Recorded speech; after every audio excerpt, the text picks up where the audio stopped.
Hello, hello, hello. Welcome to the first episode of Madlogic Mysteries. In this episode, we're going to take a look at the famous Winchester Mystery House.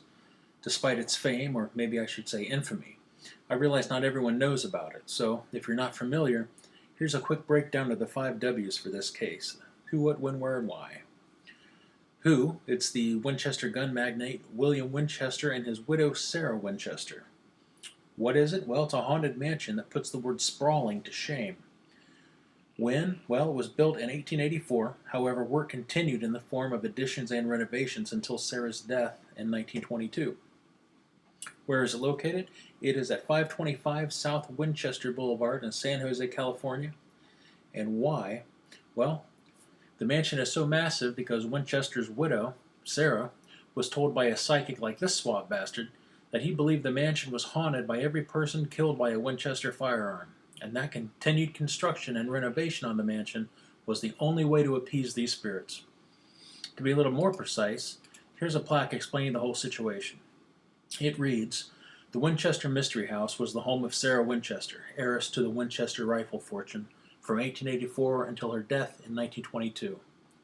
Mrs. Winchester was convinced by an occultist that the lives of her husband and daughter had been taken by the spirits of those killed by, quote, the gun that won the West, unquote, and that she too would share their fate unless she would begin building a mansion for the spirits on which work would never stop nor be completed. She was promised life for as long as she kept building. So, with $1,000 a day royalties from the Winchester rifle fortune, the sounds of carpenter's tools could be heard 24 hours a day for almost 38 years as the diminutive lady built to live. And here's what was created. Dedicated Friday the 13th, because of course it was, May 1983 by Winchester Mystery House and Mountain Charlie Chapter number 1850, E. Clampus Vetus. Right wrongs nobody." So as the story goes, William Wirt Winchester was born on June 22nd, 1837. William married Sarah Lockwood Party on September 30th, 1862. The couple had one child, Annie Party Winchester, born June 15th, 1866, who died 6 weeks later on July 25th from marmoset. Marmoset is a wasting disease caused by extreme malnutrition. The word marasmus comes from a Greek word meaning withering.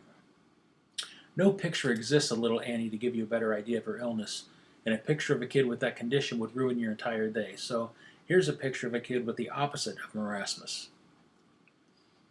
The family is buried here. The names of all 3 appear on the headstone. They had no other children and, contrary to popular belief, they're no relation to these 2. These 2 are not only fictional characters, but their fictional dad was Negan, and we all know he's a massive punch bowl turd. But I digress. Let's look at the house itself.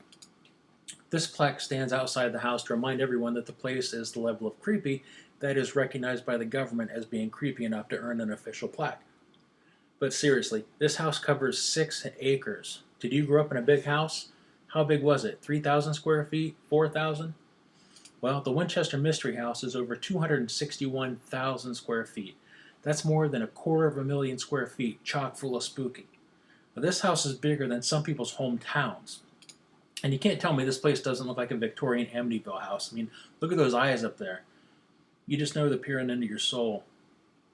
Famous ghost hunters have visited this place too. Now here's Zach Baggins from Ghost Adventures, no doubt talking to a guy about getting his money back. Judging by his hair, old Zach got a pretty good scare in there himself. As creepy as the place looks today, it's been largely rebuilt following the big California earthquake of 1906. But take a look at this photo of the exterior from before the earthquake. Creep factor to spare. It looks like Norman Bates' house if he was a billionaire. Now, as weird and twisted as the outside is, the inside is no more sane. There are stairs that make no sense like these, called the Goofy Staircase, which will probably land him a Disney lawsuit. This set of stairs is 44 steps. It consists of 7 switchbacks, yet only rises a total of 9 feet. And don't worry, they're also just as creepy today as they were decades ago. Now, there are a few staircases to nowhere. They just end abruptly at the ceiling. The house also features such bizarre things as a skylight installed in the floor. Not to be outdone, there are also doors that lead to nowhere. They either open up into blank walls or, like this door I'd like to walk my boss through, they just open into empty air high above the ground. I keep getting the feeling I've seen this floor plan somewhere before. Oh, that's right. Among its other features, the house has 6 kitchens. Here's a picture of the kitchen on the butcher's floor. Just that name alone merits a horror movie franchise. Winchester seemed obsessed with the number 13. There are 13 bathrooms, 13 glass cupolas in the greenhouse, 13 gas jets in the ballroom chandelier, 13 drain holes and sinks, and 13 palms lining the front driveway. Even her will had 13 parts, and she signed it 13 times. In case you're wondering what all this costs, first consider Sarah's income. She was the sole heir to the Winchester rifle fortune. Her company's shares earned her about $1,000 a day. Now that's good money even today, but adjusted for today's value, that's nearly $25,000 a day that she was raking in. And she used first-class materials including woods like teak, mahogany, cherry, rosewood, oak, ash, and maple. The majority of the stained glass windows were from Tiffany's in New York City. Now, Sarah herself wasn't one to just sit around worrying about ghosts and cashing checks. She developed and patented a wash tub with a built-in scrub board, which earned her a cool million, which would be around $25 million today. A real treat for her neighbors, the bell in the bell tower, because of course she had a bell tower, would be rung every night at midnight to summon the spirits. She would then use a secret passageway to enter a room called the Blue Room, which was off limits to anyone but her. There, she would attempt to communicate with the spirits and receive construction plans from them.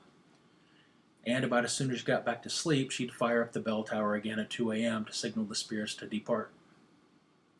Encounters in the Winchester house are every bit as abundant as the square feet in the house. Let's start with the Phantom Hand. A man working on a restoration project in a section with several fireplaces known as the Hall of Fires. The house was completely quiet, as this was a few hours before the mansion tours got underway. He was working on a ladder and suddenly felt someone tap him on the back. He turned to ask what the person wanted, but no one was there. He chalked it up to his imagination and then went back to work, only to experience what felt like someone pushing against his back. At that point, he had enough. He got off the ladder, went to the other side of the house to work on another project. Something in the Hall of Fires didn't want to put up with construction that day. There are spirits like that who apparently don't want any work done, and then there are spirits like this one, the helpful and deceased handyman. Thought to be a former handyman who worked in the Winchester house, he seems to still be looking after the house. Sightings of figures or the feeling of a presence has been reported many times over the years by tour guides and visitors. The handyman apparition has jet black hair and has been seen encountering visitors repairing the fireplace in the ballroom or pushing the world's scariest wheelbarrow down a long dark hallway. Samantha, a tour guide, led visitors to the Daisy bedroom. And this is where Sarah Winchester was trapped during the 1906 earthquake, not unlike Spider-Man in issue 33. Samantha was speaking to her tour group when a very clear sigh came from the hallway outside the bedroom door. Thinking one of her guests had lagged behind, Samantha turned to call the person into the room but saw no one. Then, as her eyes adjusted to the darkened hallway, she did see something. The dark form of a small person slowly emerged and then glided around a corner. Samantha quickly followed around the corner, but again saw nothing, yet heard another deep sigh. She was certain it was the tiny form of Sarah Winchester herself, pissy about finding people in her favorite bedroom. Well, that's it for now. I hope you guys enjoyed this, and I hope I did better than these guys. And I know I had to have done better than these colostomy bags. Anyway, please leave comments. I need your feedback to know if you like this format. Is the humor okay? Is it too much, etc.? Should I use my Batman voice and go for a creepier vibe? Let me know in the comments, and please subscribe. Your honest feedback, even if it's brutal honesty, is very much appreciated, and I appreciate your time here. Alright, thanks everybody, and I'll see you next time. Keep it creepy.